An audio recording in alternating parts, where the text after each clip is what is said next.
What Making Music Means to Me by Grace Reynoso.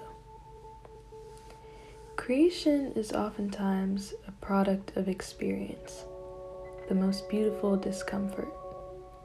To express is to acknowledge the human condition, a recap of your own reality, something so subjective yet so personal to each that encounters it. To release art into the world is to accept that it no longer belongs to you, but can touch ones that you otherwise wouldn't have been able to reach. Music has always been a part of me, but being vulnerable enough to make my own was not an easy process. I started writing songs when I was about 7 years old. After a brief amount of piano lessons, I began to play around with basic chords. When creating songs, I would mainly rely on my ear, but working with words was what I truly fell in love with.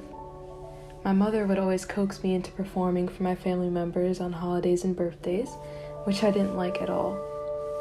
Though extremely nerve-wracking, afterward, it always felt good to receive that recognition, even if they just saw me as a kid entertaining themselves in their downtime. I wasn't old enough to write from experience, but it was a way to practice my vocabulary.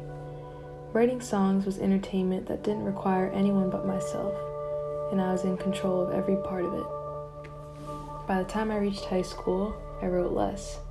I'd acknowledged that I differed from the kids I wanted to be like, and felt most comfortable not being seen. I felt feelings very strongly, and I didn't know how to deal with it. I spent a lot of my time looking up to musicians and keeping up with their lives, almost living vicariously through figures that seemed to have it all figured out. There was something so admirable about being a musician, to have so many people love you for your art, and in turn, potentially help them love themselves. That, to me, is the biggest form of confidence anyone can ever possess. I spent many nights wishing I could foster that energy somehow, but it always felt like a fantasy. Towards the beginning of college, I thought I had figured out an alternate formula to my happiness.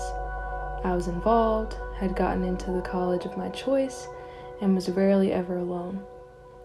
It wasn't until I had time to reflect that I truly realized I wasn't happy. I didn't know who I was, and I didn't know why. It took me being stripped of my involvement to ask myself who I truly wanted to be, and part of me wonders why. It is possible that I distracted and comforted myself with the persona I thought people wanted to see from me. Dealing with anxiety and panic attacks, being injured and out of the sport that I loved, and not physically being in school gave me a lot of time to sit with my thoughts. While I fought through a lot of bad, I harbored a lot of truth. I love making music. It calms me down, and I can't help but feel like I'm taking care of myself when I create. The process brought me back to being a child, when I didn't need much external activity to feel fulfilled. Reconnecting with music has been a full circle moment that I didn't think I would experience this strongly. A lot of the time, it makes me feel more uncomfortable than I've ever been, but being honest with yourself is uncomfortable. It's the most beautiful discomfort I've ever felt. I will continue to create music with the sole purpose of owning up to who I am. I would like to work until I feel like I don't have to hide myself anymore, and after that, I'll keep creating so no one else feels like they have to hide either.